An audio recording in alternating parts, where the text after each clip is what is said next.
On reste dans l'Aisne à Sissonne où la déléguée interministérielle à la prévention et à la lutte contre la pauvreté est en visite aujourd'hui. Elle est notre invitée.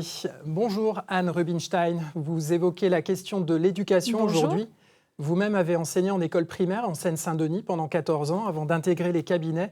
Pourquoi notre modèle de société peine-t-il autant désormais ?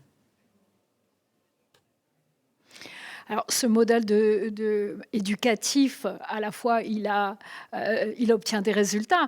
La différence avec le moment où il a été conçu, y compris quand on parle de l'école de Jules Ferry, c'est une massification de l'école et tous les enfants y vont et il y a des belles réussites. Néanmoins, on peut quand même constater que la question du déterminisme social est toujours aussi présent et qu'il est plus difficile pour les enfants des milieux défavorisés de réussir à l'école, y compris parce qu'il y a des freins sur l'ambition scolaire. On ne sait pas qu'on peut réussir et qu'on peut aussi aller au-delà de l'univers qu'on connaît.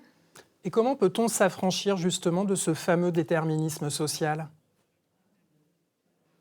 Alors, je ne crois pas qu'il faille le poser dans ces termes. C'est pas on peut, parce que ça pourrait laisser penser que c'est une responsabilité individuelle. Ça n'est pas qu'une responsabilité individuelle, c'est aussi une responsabilité collective. C'est un modèle de société qui doit permettre à chacun de réussir. Donc pour ça, il faut des leviers. Et c'est aussi ce que je viens à la fois promouvoir ici et aussi constater, parce que des dispositifs existent, par exemple via les pactes locaux des solidarités, où les acteurs s'engagent ensemble pour traiter ces questions d'inégalité dès l'enfance en particulier, avec des actions qui permettent de traiter finalement l'intégralité de tous ces freins qui empêchent ces enfants de se projeter vers une réussite professionnelle et sociale. Tout ça, ça coûte de l'argent. L'État a des difficultés de plus en plus importantes à boucler son budget. Les associations s'inquiètent et évoquent une pauvreté qui monte partout. Comment faire mieux avec moins ?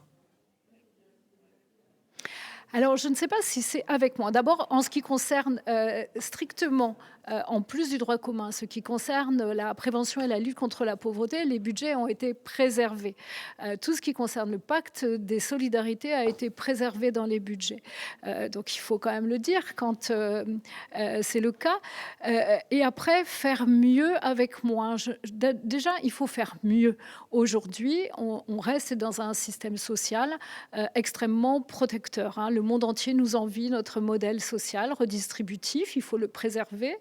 Et ensuite, se poser la question, finalement, pourquoi on ne réussit pas à endiguer les phénomènes de pauvreté et qu'on arrive difficilement à sortir des gens de la pauvreté quand ils y sont, et surtout quand ils y sont depuis plusieurs générations.